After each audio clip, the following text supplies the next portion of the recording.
somer- of winterreënstreek, waterspaar is 'n moet. As jy tans geen watertank by jou huis op het nie, gaan honderde, selfs duisende liter water verlore.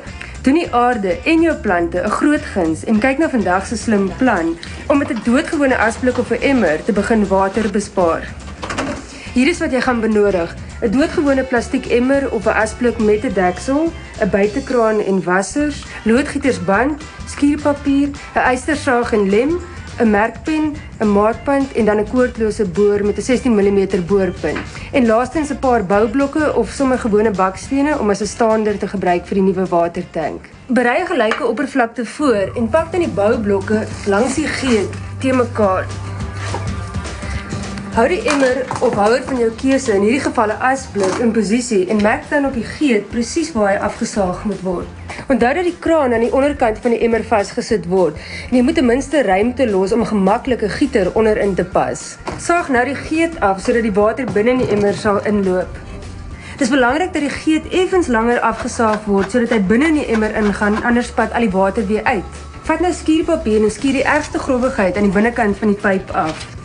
Draai nou die emmer op sy sy en dan merk jy met die merkpen presies waar die kraan moet kom. Dit is belangrik dat die kraan so na as moontlik aan die bodem van die emmer kom, sodat dan nie water oorbly as jy begin nat lei nie. Boor nou met 'n 16 mm houtboorpunt versigtig deur die plastiek. Moenie te hard druk nie, want die plastiek kan bars.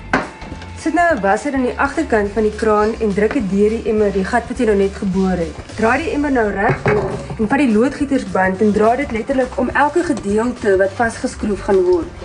Vat nou die wasser en sit dit bo oor die loodgietersband en dan kan jy die skroef vasdraai. Omdat dit plastiek is, moenie te veel krag gebruik nie. Tas uit die kraan is vas, maar ons is nog nie klaar geboor nie. Ons gaan nog een gaatjie boor hier aan die bokant van die rand van die emmer om as oorloop uitlaat te doen. Sit jou houer in posisie en kyk dat hy stewig staan. Onthou, water is nogal 'n swaar gewig en jy wil nie al jou gratis water verloor nie. Om die ergste veiligheid en blare te keer, kan jy selfs die deksel installeer. Sit die deksel op die houer en skat sommer so min of meer met die oog waar die pyp die deksel gaan tref. Vat die ystersaag en sny sommer 'n keep uit die deksel uit. As jy nie gemaklik voel om met die oog te skat nie, kan jy ook die pyp wat jy nou afgesny het as 'n templaat gebruik en dit sommer op die deksel sit en net daar omtrek en dit uitsny. Sit die deksel op en jou wateropgaartank is gereed vir produksie. Al wat nou kort is selfs 'n ligte klein reënbuitjie en jou nuwe omgewingsvriendelike waterspaarplan is in produksie.